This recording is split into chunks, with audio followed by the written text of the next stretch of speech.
WhatsApp, कैसे हैं आप सब। Welcome back to a new video. तो गाइज़, आज हम वीडियो बनाने वाले हैं एक बहुत ही ज़्यादा स्पेशल टॉपिक पे। तो आज का जो हमारा टॉपिक है वो काफ़ी ज़्यादा यूनिक है। ये मेरे एक वीडियो पे कमेंट आया था कि आप इस टॉपिक पे एक वीडियो बनाओ, एंड मुझे इसके बारे में सीरियसली कुछ भी नहीं पता था। एंड मैंने इसके ऊपर वीडियो बनाई, अब बना रही हूँ। मैंने इसके ऊपर काफ़ी सारे आर्टिकल्स पढ़े एंड इसके रीजनिंग्स वगैरह पढ़े कि ये क्यों होता है, क्या होता है। तो मैं आपको बताती हूँ कि मैं किस चीज़ की बात कर रही हूँ। मैं बात कर रही हूँ ब्रेन फॉग की।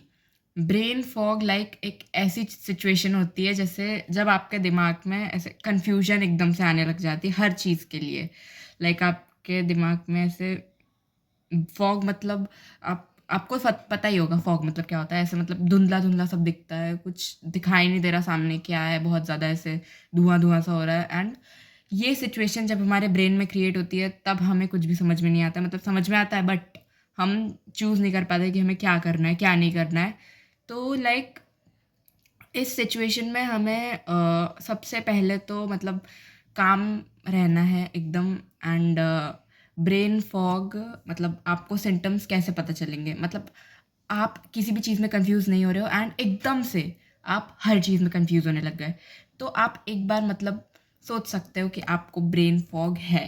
तो गाइस, जैसा कि मैंने आपको भी बताया, ब्रेन फॉग में सबको जिसको ब्रेन फॉग होता है उसको कन्फ्यूजन होती है। कन्फ्यूजन के साथ साथ वो इंसान हर चीज़ भूलना चालू कर देता है। जैसे कि आपको किसी ने बोला है कि इस कमरे से जाने के बाद इस कमरे का गेट बंद करना, आप वो टोटली भूल गए।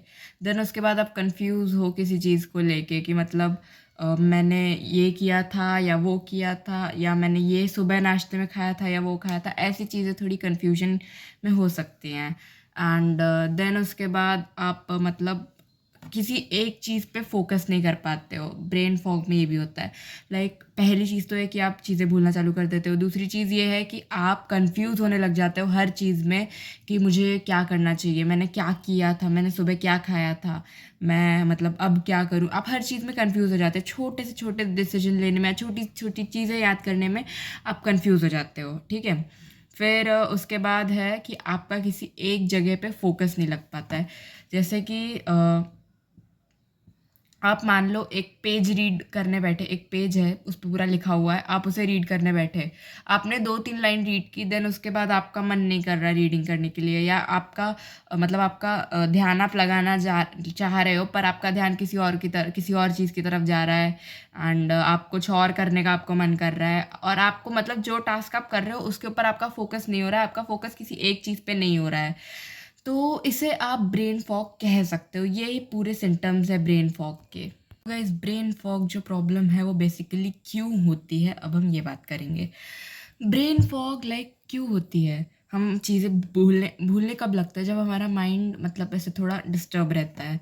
तो स्ट्रेस अगर आप ज़्यादा ले रहे हो तो आपको ब्रेन फॉग हो सकता है। स्ट्रेस अगर आप ज़्यादा ले रहे हो तो आपको ब्रेन फॉग हो सकता है। देन अगर आप कंप्यूटर या लैपटॉप के सामने ज़्यादा देर तक बैठ रहे हो तो भी आपको ब्रेन फॉग हो सकता है।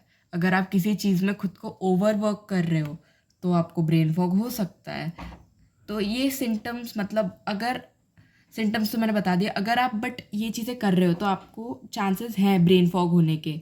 देन उसके बाद अगर आप ज़्यादा सो नहीं रहे हो, अगर आपको नींद नहीं आ रही है, या अगर आप खुद से ज़्यादा नहीं सो रहे हो, बहुत कम सो रहे हो, तो आपको चांसेस हैं, बहुत चांसेस है। अगर आप कम सो रहे हो तो आपको बहुत ही चांसेस है कि आपको ब्रेन फॉग हो सकता है। आप चीज़ें भूलने लग जाओगे, कन्फ्यूजन होती है, माइंड चिड़चिड़ा रहता है। तो पहले तो आपको ये सब अपने प्रॉब्लम्स दूर करने पड़ेंगे। स्क्रीन टाइम थोड़ा कम करो, लैपटॉप और कंप्यूटर के सामने ज़्यादा मत बैठो। देन उसके बाद एक प्रॉपर स्लीप लो।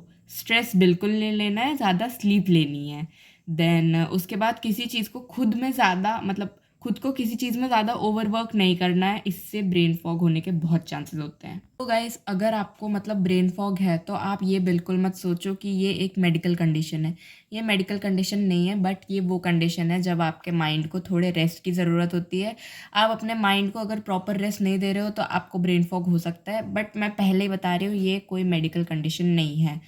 मतलब अगर आप देखो ना तो आप ब्रेन फॉग को बहुत इजीली क्योर कर सकते हो।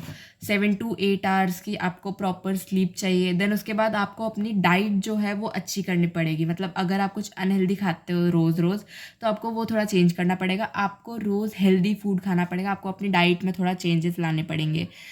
देन उसके बाद आपको क्या करना है, आपको स्क्रीन पे अगर मतलब ज़्यादा टाइम आपको मतलब ऐसे बिताना ही है, उसके बिना आपका काम नहीं चलेगा। मतलब मान लो आपका ऑफिस वर्क ही वही है, तो आप खुद को बीच बीच में थोड़े ब्रेक्स दे के काम करो। मतलब एकदम लॉन्ग टाइम तक एकदम मतलब ऐसे ही मत बैठे रहो। थोड़ा बीच में आधा घंटा किया, फिर 5-10 मिनट का ब्रेक लिया आपकी स्क्रीन से। देन उसके बाद थोड़ी देर अपना लैपटॉप या कंप्यूटर पे काम किया। देन उसके बाद थोड़ा सा ब्रेक लिया। देन नेक्स्ट थिंग आपको क्या करनी है कि आपको ना स्ट्रेस नहीं लेना है। आपको पॉजिटिव थिंकिंग करनी है। आपको हर चीज़ पॉजिटिव वे में लेनी है, कुछ भी नेगेटिव वे में नहीं लेना है। क्योंकि नेगेटिविटी हमारी बॉडी के अंदर स्ट्रेस लाती है एंड वो स्ट्रेस ब्रेन को डैमेज करता है। देन उसके बाद आपको और क्या करना है, आपको रोज़ एक्सरसाइज करनी है। एक्सरसाइज करने से दो फायदे होंगे। दो फायदे ये होंगे कि आपका माइंड थोड़ा रिफ्रेश रहेगा। आप ये सोचोगे कि हाँ मैंने एक्सरसाइज किया है, मैं एक हेल्दी इंसान हूँ, और ये सोच के आपके अंदर थोड़ी पॉजिटिविटी आ जाएगी। देन उसके बाद एक्चुअली में आप एक्सरसाइज करोगे तो आपकी बॉडी भी हेल्दी रहेगी। मतलब आपके जो मसल्स वगैरह है वो स्ट्रेच होंगे एंड आपकी बॉडी फ्लेक्सिबल बनेगी एंड यस। तो एक्सरसाइज करो, हेल्दी फूड खाओ, स्क्रीन टाइम पे थोड़ा कम रहो। देन उसके बाद 8 to 9 आवर्स की अच्छी स्लीप लो। इस ब्रेन फॉग को लेके मतलब आप और क्या कर सकते हो, तो आपको क्या करना है ना, आपको कुछ मतलब ऐसी ऐसी चीज़ें होंगी, हर किसी के पास होती हैं, जो उन्हें करने में मज़ा आता है। किसी को ड्राइंग करने में मज़ा आता है, किसी को डांस करने में मज़ा आता है, किसी को सिंगिंग करने में मज़ा आता है, या किसी को एकदम ऐसे कुछ चीज़ें होती हैं जो हमें करने में मज़ा आता है। कुछ तो होता ही है।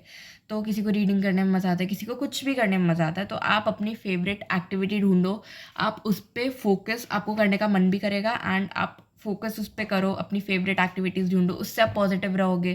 देन उससे आपका मूड ख़राब नहीं होगा। देन उस पर आप फोकस भी करोगे एज़ वो आपकी फेवरेट एक्टिविटी है। देन उसके बाद मतलब आपका माइंड भी अच्छा रहेगा थोड़ा।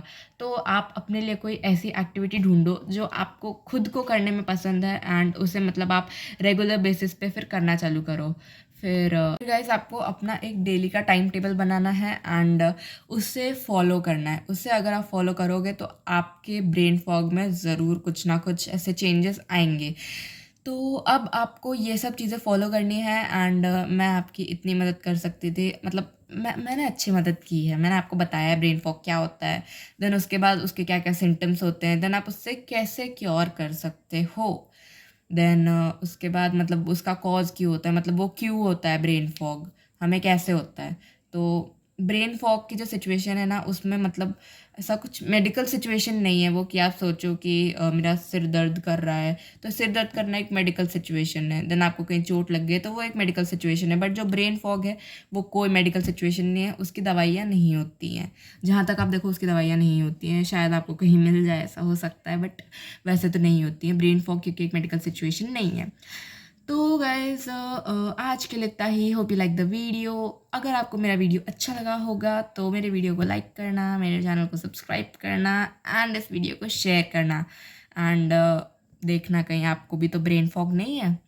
तो क्योंकि ये आजकल मतलब थोड़ा कॉमन हो गया है, तो आज के लिए इतना ही गाइज, बाय बाय।